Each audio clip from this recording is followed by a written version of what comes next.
Cuomo killing 9,000 elderly people and covering it up, along with the media covering it up, will not get him fired. It got him a book deal and an Emmy. Go, go. Strong words, strong mind, that strong body, the president good moved times. very quickly. Nothing I won't put on trial, and that's why I'm in exile. You see, being one of the biggest murderers in America right now is not enough to get you canceled. He did kiss an aide. And so if you kiss a cute young aide, that will trigger cancel culture because we're obsessed with trivia. Over real evil, we treat like it's nothing. Here we are at the New York Times. Cuomo aides rewrite nursing home report to hide higher death toll. The intervention was the earliest action yet known in an effort by Governor Andrew Cuomo that concealed how many nursing home residents died in the pandemic.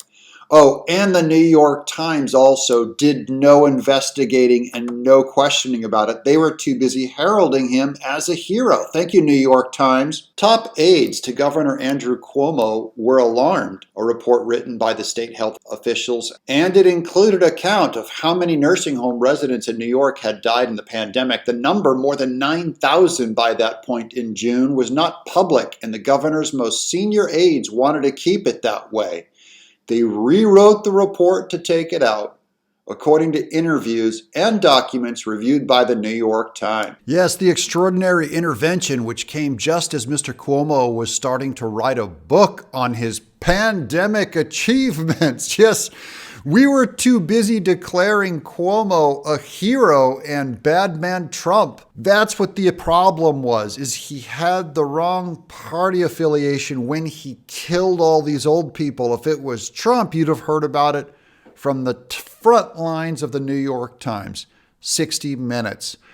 Even Cuomo himself. He was too busy writing a book on his pandemic achievements, was the earliest act yet known in what critics have called a months-long effort by the governor and his aides and the New York Times to obscure the full scope of nursing home deaths. Look, common sense tells you what happened. I think it's over 15,000 now people died because of this decision. No one was interested in covering it in the mainstream media because they're all Democrats. This is the problem with having one-party rule of media. This is why those of us on YouTube are helping tell the truth. We were telling the truth all the way back then. The Democrats have fired Dr. Seuss for drawing a racial stereotype 60 years ago, and they can't get the moral fortitude to can Cuomo for committing mass murder of the elderly. Yes, these are the moral, brilliant intellectuals that you want in charge. Cuomo is a murderer, and no one got excited about it until the news started coming out that he was kissing his aides. I'm Doug TenNapel, in exile.